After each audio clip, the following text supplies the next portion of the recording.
So, as I said in our previous collab, I was going to do a recording just looking through the assignment with you guys. I know that we do have our NSS next week, but I would just feel comfortable so asking to go through it with you detail now. Please excuse the odd chickens walking in the background. It is the morning and they are very vocal during that time.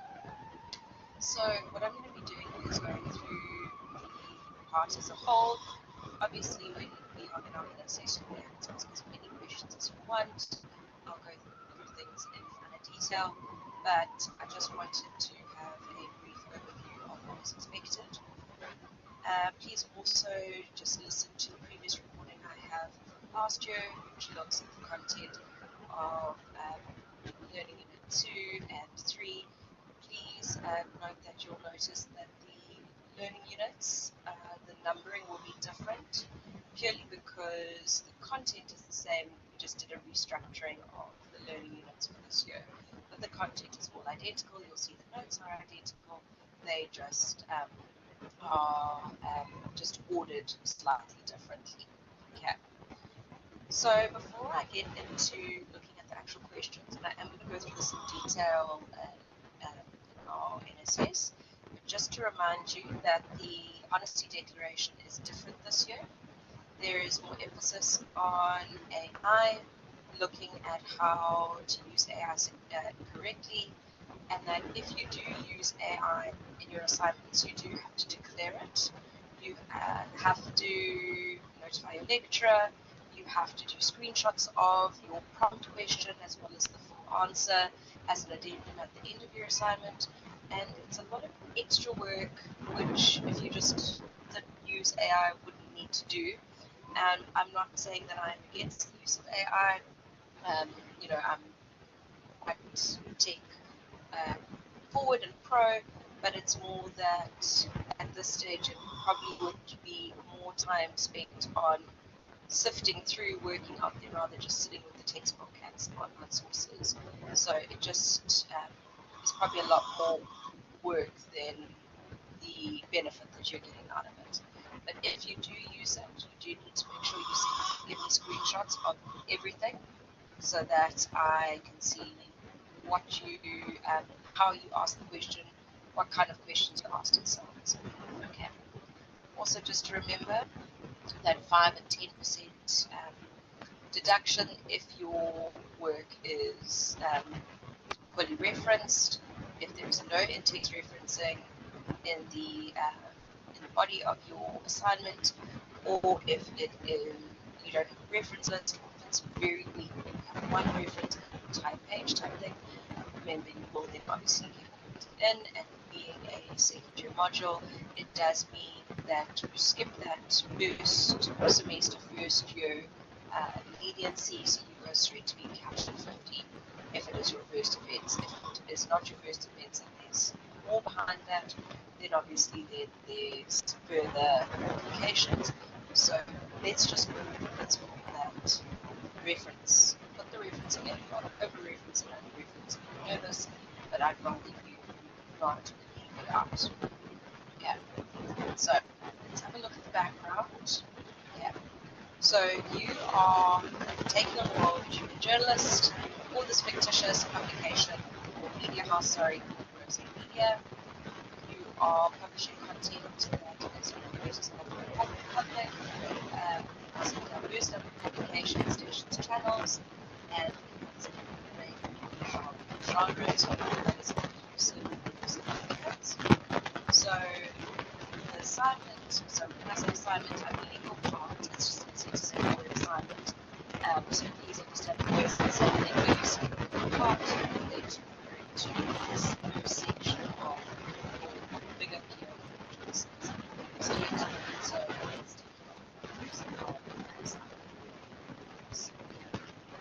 So what all instructions are is that you are basically going through some training program that is designed to grant you the opportunity to gain knowledge and understanding of the journalism industry before you get into the actual writing and research.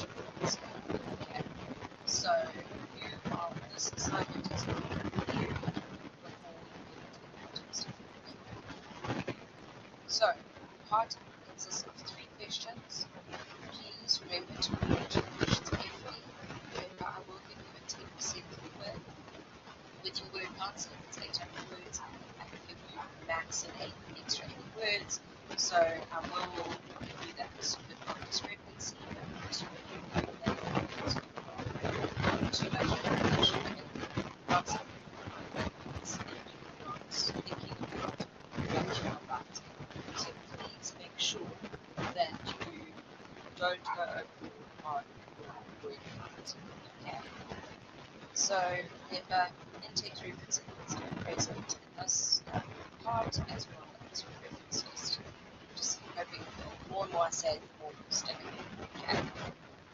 So you are going to be looking at the 3 learning units, looking at the journalism industry during the apartheid era, looking at media's representation, objective racism, ethnicity, age, identity, class, and then strategies that newspapers and magazines use to secure input in today's market situation of social media. So, what's important in each of these questions is to look at your word count, your housing, and as I've said in my previous webinar, that information, research, is key. So, yes, research, and discussing the relationship between examples that So, question 1 says that there's training it's important to spirituals industry as well as focuses on understanding the structure of the era. It's an emphasis on the connection to learn from this. So, you're going to say on this question. So, looking at providing reflections is not a personal reflections. I feel, I think. It's just a discussion that you look back at the course that your institute as well as your additional research. So you're not doing it as a self-reflection in terms of personal emotions and feelings and views. They're just using it as a term phrase. Right, so you're going to write a discussion in which you discuss the journalism industry during the apartheid era by identifying laws and restrictions against women. So that is where the team goes. And then it says include 3 examples of laws and restrictions based on the during apartheid, 20 minutes. So you're looking at 600. So 1 max, you cannot run 36 minutes. Now this is not an exam, it is a discussion.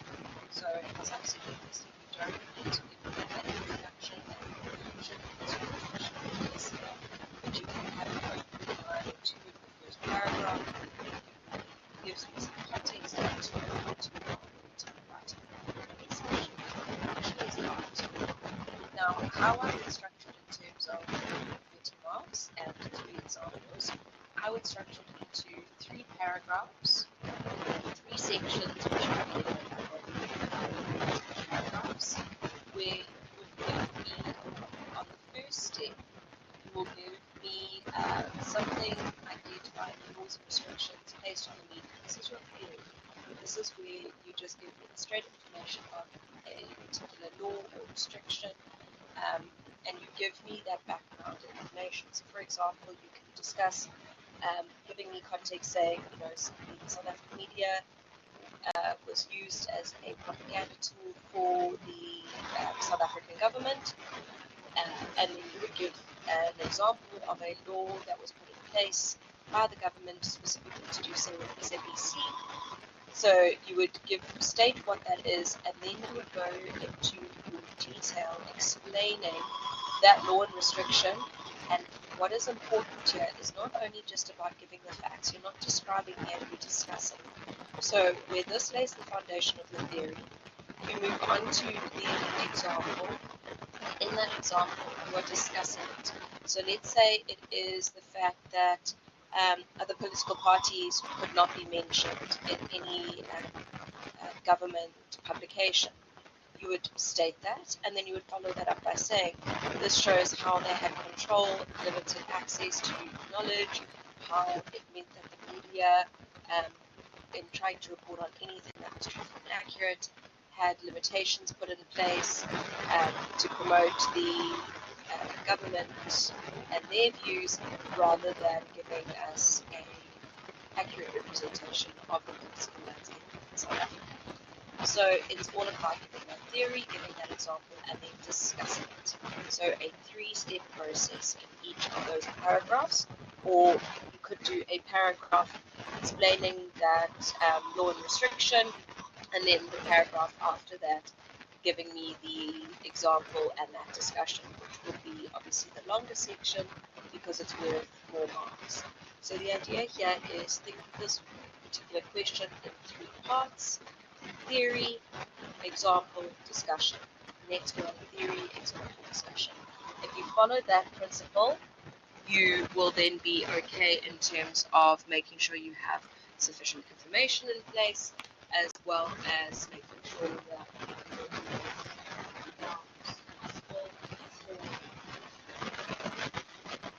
so that would be question 1. Now let's look at question 2. Right, so if you just zoom in your side, you'll see the word count is the same for all the questions. So you're looking at 600 to 1,000 words for each of them. So again, just use your discrepancy there. If you're under 600 words, I'm telling you, you don't have enough information. If you are going way above, simplify, summarize. If replace where 5 words would be replaced with 1, rather give me the simplified version. Then you going and trying to sound fancy when actually you could just explain things in a more easy to digest manner. Okay. So let's have a look at the next question to do with representation. So it says, one of the editors of RZ Media gave a presentation on representation in the context of the media. Here, let me tell my dog to shushka. Sorry, the joys of being home. So there was a presentation on representation in the context of media. Her presentation included examples from Africa and Europe. At the end of her presentation, she shared how this was intentional. The point of the exercise was to see if you understood representation in the context of South Africa. You are divided into breakaway groups and asked to discuss this. Right, so again, discussion based, okay? And the idea is also, it's not an academic essay. It is a discussion, so that the same principle applies where you can have a couple of opening sentences within that first paragraph, but you're not doing an introduction and conclusion as you would in an academic essay. Okay, so you are doing a pared down version just to make sure that I can see that you understand what the focus of the essay is without sounding like an actual essay. Okay. Again, it asks for a similar structure as question 1, looking at the theory, followed by 3 real-life examples from the South African community. The first one says, write a discussion in which you discuss South African media representation of gender, race, ethnicity, identity, age, and class, and discuss any 2. Okay. So, the first opening thing will talk about representation of these as a whole. So you just can talk about representation in South African media in general. Then once you've done that general outline, what you need to do is then obviously focus on the 2. And when you're focusing on those 2, that's where you will bring in your 3 real-life examples, and they will relate to the 2 that you choose, whether that's gender, race, ethnicity, identity, age, or class. So what you need to think about, again, is breaking it up into 3. So let's say you have an initial discussion about representation in general, which you then say that you will then focus on these 2 particular aspects. Then that then can be supported by your 3 examples. So again, some theory, the example, discuss it. Theory, example, discuss it. Because it asks the way they structured this particular question, the first paragraph, which will have that general information, you need to mention which two you're focusing on early on, just to make sure that your focus is present, and within that first discussion, in that first paragraph, you can already bring in one of your examples. So that general discussion in that first paragraph needs to be present, but you need to relate it to your chosen two as quickly as possible. And then what you can do is you can have two examples for one of them and one example for the other, or you can maybe you're talking about the overlap between gender and race. Maybe you have one on gender, one on race, and one speaking about how the two relate to one another. That's another approach. But as long as you have those examples present. And guys, these examples have to be real. For both question 1 and question 2. You cannot make up these examples. You cannot talk about it in general terms. You have to find legitimate sources, speaking to the example who you want to do. So there's lots of generalizations about South African media, about representation of say race and gender and what have you. So you can't go and talk about things purely in terms of general ideas that we just speak about as the everyday South African. You need to make sure they're actual real examples. Also remember, you don't only have to go with negative, you can go with positive. So you can talk about maybe how our South African media is more clued up on the representation of a particular group, or maybe how South Africans have respect for the older generation. I don't mind positive and negative. To do the best possible discussion, what you should be doing is thinking about representation in terms of positives and negatives.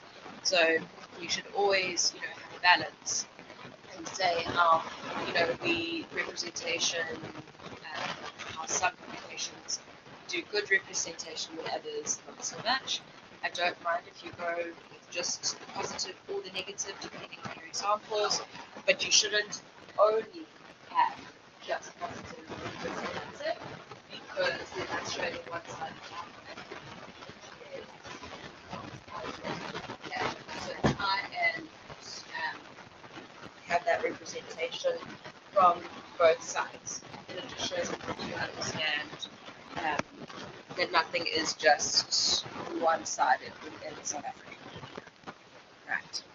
Last question for 40 marks, so this one's a bit bigger, right? So it says Groves in Media prides itself on how it has remained relevant in a social news market. So with digital media or new media, during training you learn that things are not like they used to be. The team is facing challenges in this space and they're looking for new ways which can help the publication. They've assigned a task team to investigate this matter. Again, you're writing a discussion where you suggest 3 strategies that Groves in Media can apply to stay relevant in a social news market. Right. Then, your discussion should apply the strategy to the given scenario. So, what they're asking there is for you to think about the scenario of them facing the challenges and how they can do it. So, you're applying it specifically to Groves in Media. Now, this can be done by incorporating the next step, which is including your 3 examples of where you've observed these strategies being implemented successfully. So you can integrate these 2 points. Okay. Or what you can do is you can give these 3 strategies, apply them directly to the given scenario of Groves in Media, and you can draw on the information given in question 1 and 2. You don't only have to draw on the information from question 3. And then only after you've done this, giving the strategies and given, relating it to Groves in Media, then you can give your example saying, these are the strategies I've suggested. The reason why I've suggested them is because because they have been seen to be effective, and you give your 3 scenarios or 3 examples of where they've been effective. I would personally suggest giving a strategy, applying it, and then giving an example. I would group it and then do that 3 times.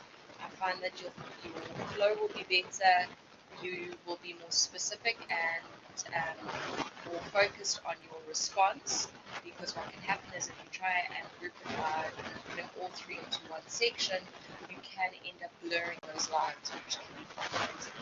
So if you think that that is the only way you can do it and you can do it successfully, that's absolutely fine. But if it was me, I would do, this is the strategy, this is how I think it relates to growth of media, and this is the example that supports this idea. When you're applying it to the scenario, guys, you need to support that discussion or that analysis on real world information. It's not just a pie in the sky idea.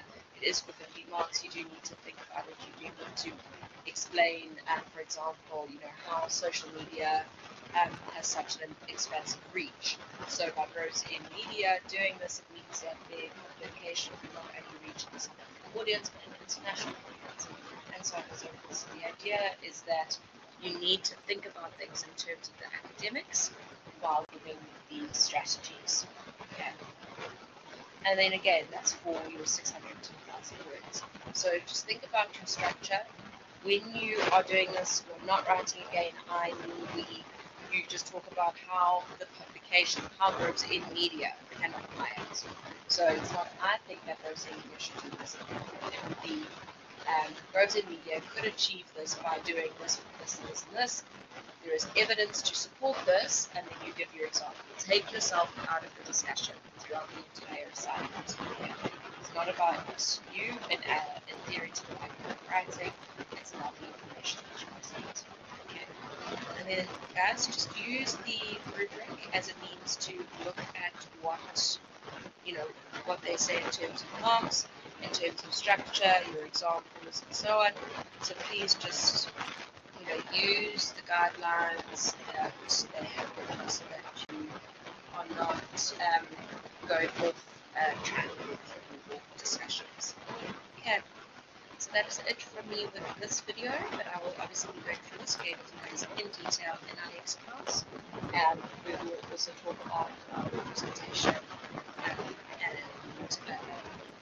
keeping relevant in the media. Just at the start of our collab for relating it to the process. Alright guys, I'll chat to you soon.